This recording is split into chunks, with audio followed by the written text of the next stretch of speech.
Corona ने आंसू दिए तो किसान आंदोलन ने मुस्कान। महामारी के दौरान सरकार भले ही लोगों को ऑक्सीजन नहीं दे पाई, लेकिन किसान आंदोलन ने लोकतंत्र को खूब ऑक्सीजन दी। नरेंद्र मोदी जी ने प्रतिवर्ष की भांति इस वर्ष भी सिद्ध किया कि वह सबके नहीं, सिर्फ अपने चाहने वालों ही के प्रधानमंत्री हैं। डॉलर के सामने रुपये की वही हालत रही जो प्रधानमंत्री के सामने शेष भाजपाइयों की है। वंचित और अधिक वंचित हुए तो पिछड़े और अधिक पिछड़े। कर्ज कई का बढ़ा और पूंजी दो की। मोदी सरकार की फिर परिभाषा रही, 4 लोगों की सरकार, 2 लोगों के लिए, 2 लोगों के द्वारा। मुख्य धारा के मीडिया ने बगुलों को हंस प्रचारित करने में इस साल भी जान लड़ाई रखी। दावे राष्ट्र की मजबूती के किए गए और एजेंसियां कमजोर की गईं। कोरोना ने अपने छीन लिए और सरकार ने सपने। जो लाचार महामारी और सिस्टम के पाटों में फंस गए, वे मरे भी और गिने भी नहीं गए। जिनके प्राण बच गए, उनके रोजगार नहीं बचे। भरपूर काम सिर्फ उसी दर्जी के पास रहा जो नरेंद्र मोदी जी के कपड़े सिलता है। साल भर में चुनाव तो छोटे बड़े कई हुए, लेकिन बंगाल के जादू ने गुजरात मॉडल का भूत उतार डाला। हास्य व्यंग पर बराबर कड़ी नजर रखी गई। हर दांत दिखाने वाले को आंखें दिखाई गई। यह अलग बात है कि आंखें दिखाने पर दांत और अधिक दिखाए गए। इस साल संसदीय लोकतंत्र और अधिक परिपक्व हुआ। यानी पहले जहां आरोपी अपराधी सदनों में बैठते ही थे, अब वे मंत्री पद भी सुशोभित करने लगे हैं। कानून की बत्ती बुझाने वालों को लाल बत्ती मिलने के मजे ही कुछ हो रहे। हाँ में हाँ मिलाने वालों को सम्मान मिला और सवाल पूछने वालों को सम्मान। प्रसाद उन्हीं में बांटा गया जो आरती में शामिल हुए। जो बिना आरती में शामिल हुए प्रसाद के चक्करों में रहे, वे स्वाभिमान और जूते दोनों खोकर लौटे। आजादी का अमृत महोत्सव धूमधाम से जारी रहा, जिसमें आजादी और अमृत गौण रहे और महोत्सव प्रमुख। कोसा नेहरू को गया और जय गोडसे की बोली गई। कंगना राणावत ने पद्मश्री मिलते ही कहा कि 1947 वाली आजादी भीख में मिली थी और सच्ची आजादी 2014 में मिली है।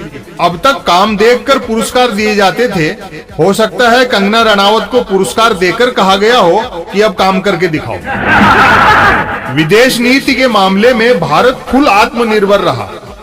म्यांमार की तरफ पीठ फेर ली और अफगानिस्तान की तरफ से नजरें। हेलीकॉप्टर हादसे में सीडीएस विपिन रावत, उनकी पत्नी और अन्य वीर सैनिकों का निधन देश को गहरा घाव दे गया। एक धर्म संसद में कुछ एक साधु संतों ने हिंदू धर्म के रक्षार्थ हथियार उठाने का आह्वान किया। लगता है ऐसे साधु संत बजाय पठन पाठन चिंतन मनन करने के यूट्यूब पर वीर रस के कवियों को सुनने लगे। धर्म के नाम पर उन्माद और कट्टरता देखकर जो ये मानते थे कि दया धर्म का मूल है, वे भी मानने लगे हैं कि यह उनकी भूल है। वर्ष बीतते बीतते इस बात की खुशी जरूर है कि बेरोजगारी और महंगाई के दोनों डोज एक साथ लगने से भक्तों के स्वास्थ्य में सुधार के संकेत हैं। बड़ी संख्या में भक्तगण आईसीयू से जनरल वार्ड में शिफ्ट होने लगे। सरकार ने रसोई गैस के दाम फिर बढ़ा दिए तो मैंने फोन कर कबीर के हालचाल पूछे।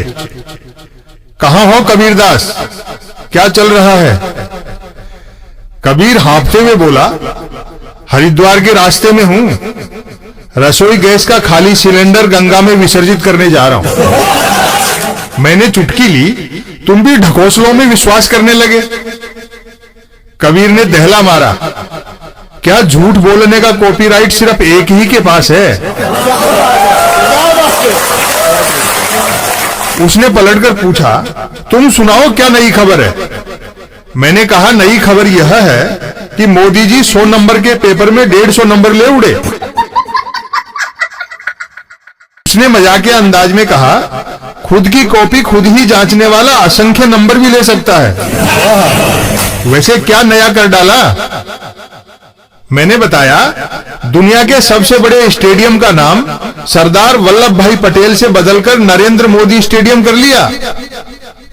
काम करके नाम कमाना तो सुना था, लेकिन नाम बदलना ही काम करना होता है, यह पहली बार देखा है। जिस राजा को जीते जी अमर होने का चस्का लग जाए, वह दुनिया की सबसे बड़ी मूर्ति पर भी अपना चेहरा लगवा सकता है। वैसे राजा भी मौके का फायदा क्यों नहीं उठाए, जब उसकी प्रजा ऐसे खटकर्म को ही असली बदलाव समझती हो। मैंने जिज्ञासा प्रकट की, पर एक बदलाव ऐसा भी देखने में आ रहा है कि पेट्रोल डीजल की बढ़ती कीमतों पर सवाल उठाने वालों को भक्तगण आजकल पाकिस्तान चले जाने की सलाह नहीं देते। इसके पीछे क्या शास्त्र है? कबीर ने मुस्कुराते हुए कहा, डियर, इसके पीछे शास्त्र नहीं अर्थशास्त्र है। भक्त जानते हैं कि पाकिस्तान भेजने से उनके विरोधियों को फायदा हो सकता है, क्योंकि इन दिनों पाकिस्तान में पेट्रोल डीजल भारत से सस्ता है। मैंने एक विरोधाभास की तरफ इशारा किया। जो चीन हमें आंखें दिखा रहा है, वही चीन हमारा सबसे बड़ा व्यापारिक साझेदार भी है। क्या गजब पाखंड है। कबीर ने ठहाका लगाया, भारतीय लोग चीनी मोबाइलों पर चीन से टक्कर लेने की बातें करते रहते हैं। यही तो आत्मनिर्भर भारत अभियान है। भारत जिस बड़ी मात्रा में चीन से आयात कर रहा है, संभव है जल्द ही ऐसा दिन आ जाए कि चीनी लोग अपना ही प्रोडक्ट भारत से मंगाने लगे। मैंने आखिरी सवाल किया, किसान आंदोलन को लगभग 100 दिन होने को आए, आखिर कोई किसानों की बात सुन क्यों नहीं रहा? कबीर ने भेद उजागर किया, राजा ऊंचा सुनता है, मतलब खुले में 100 की नहीं सुनता, अकेले में 2 की सुनता है।